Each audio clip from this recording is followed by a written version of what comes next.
25 दिसंबर 2021 को excise department ने notice दिया इन सारी कंपनियों को जिनको मद्यपान से जुड़े हुए लिकर लाइसेंसेस दिए गए। इस पर क्या एक्शन हुआ, क्या कोई काम हुआ, नहीं हुआ, कार्रवाई हुई, नहीं हुई, और इसका क्या इन्वेस्टिगेशन, क्या स्थिति है, ये बताएं। और तारीख नोट कर लीजिए 25 अक्टूबर 2021 को। अक्टूबर 25 अक्टूबर 2021।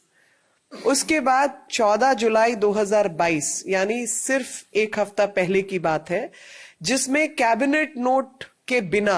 बिना अप्रूवल के हफड़ तफड़ में, क्योंकि उसमें 48 घंटे का भी समय रहता है जिसमें नोटिस जारी होने चाहिए, 48 घंटे पहले एलजी के पास जाना चाहिए, बिना किसी काम के, बिना किसी प्रोसेस को फॉलो किए, बिना किसी नियम और कानून को फॉलो किए हुए 144.26 करोड़, मैं एक बार आंकड़ा दोबारा से चेक करके आपको बता देती हूं,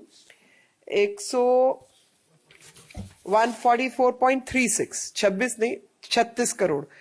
144.36 करोड़ का जो वेवर है, क्या वो मनीष सिसोदिया जी के नेतृत्व में उन कंपनियों को दिया गया बिना नियम, बिना कानून का पालन किए? फिर क्योंकि लिकर कार्टेल दिल्ली में चल रहा है, एक पूरा का पूरा एक गैंग है जो ये माफिया चला रहा है, और इसके दौरान 144.36 करोड़ का उनको जो है एग्जेम्पशन दी गई है लाइसेंस फी पर, जिसमें कि कोई अप्रूवल, कोई कैबिनेट नोट, कोई ऑथराइज्ड एजेंसी, किसी को इसमें जोड़ा नहीं गया, उससे किसी से बात भी नहीं की गई। और जब दिल्ली के अंदर डेल्टा वेव चल रही थी, उस दौरान यह हरकत हुई कि डेल्टा वेव के दौरान भारतवासी काम के अभाव में होटल, अस्पताल, बाकी चीजें बंद पड़ी थी, अस्पतालों का क्या हाल था आप सब जानते हैं। उन सब के अभाव में दिल्ली छोड़ कर जा रहे थे और उनके पास कोई रोटी रोजगार नहीं था। उस समय ये काम कर रहे थे कि डायरेक्ट ऑर्डर्स दे रहे थे कि 144.36 करोड़ जो है वो माफ कर दो। मेरा तीसरा सवाल कि L1 का जब टेंडर लगता है किसी भी कंपनी का, तो उस L1 के टेंडरिंग से पहले आपको कुछ जो है अर्नेस्ट मनी डिपॉजिट देना पड़ता है। वो अर्नेस्ट मनी डिपॉजिट जो है 30 करोड़ का दिया गया एक कंपनी द्वारा, और उस 30 करोड़ के अर्नेस्ट मनी डिपॉजिट को अगर L1 की प्रोसेसेस को फॉलो नहीं किया, अगर no objection certificate airport authority का चाहिए था, कुछ और चाहिए था, आप वो काम नहीं करके आप अपना सरेंडर कर देते हैं, तो जो आपका अर्नेस्ट मनी डिपॉजिट है वो फोरफीट हो जाता है, वो सरकारी खाते में, खजाने में चला जाता है। लेकिन इस केस के अंदर ये जो 30 करोड़ रुपए थे, बिना अप्रूवल, बिना प्रोसेसेस, बिना नियम, बिना कानून फॉलो किए हुए उस कंपनी को वापस किया गया। मेरा चौथा सवाल कि 50 रुपए जो विदेशी अल्कोहल है और खासतौर पे बियर, तो 50 रुपए पर केस की एग्जेम्पशन जो है वो एग्जेम्पशन दी गई बियर के केसेस पर जो इंपोर्टेड लिकर था, विदेश से आने वाला जो अल्कोहल था, लिकर था, उसके ऊपर 50 रुपए पर केस की एग्जेम्पशन बिना किसी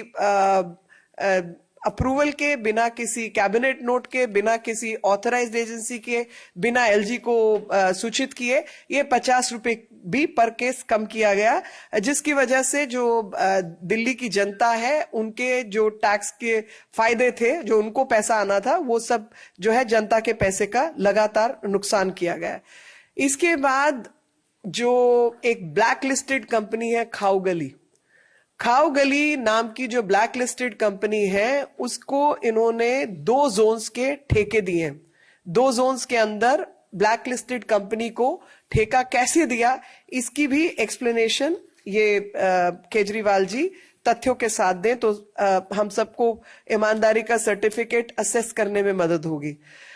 एक कार्टलाइजेशन जो है, टेंडरिंग प्रोसेसेस के अंदर कार्टलाइजेशन बंद होती है कि हम 4-5 लोग तय कर लें आपस में कि हम 4-5 कंपनियां फ्लोट करेंगे और उसी के आधार पर मिलजुल के हेराफेरी करके हम इकट्ठे टेंडरिंग में उतरे और टेंडरिंग प्रोसेस में कि इसको मिले तो मैं पार्टनर, मेरे को मिले तो ये पार्टनर, इस तरीके की जो चीजें हैं वो अवैध है, इलीगल है, गैर कानूनी है। लेकिन आपको हैरानी होगी कि इस सारी जो लिकर पॉलिसी है जिसके अंदर सब धांधलेबाजी हुई है, उसके अंदर कार्टलाइजेशन की प्रोसेस जारी थी। मंगूटा एक कंपनी है, वो मंगूटा कंपनी एक इंडोस्प्रिट और एक खाओगली, ये 3-4 कंपनियों की कार्टलाइजेशन के बाद ये काम हुआ। और इन सब के पीछे श्रीनिवास आलू रेड्डी का जो है एमएसआर का क्या लेना देना है, कितने पैसे लगे, क्या है, इसकी अगर वो ब्यौरा देंगे तो जनता को सहूलियत होगी ईमानदार का सर्टिफिकेट असेस करने में।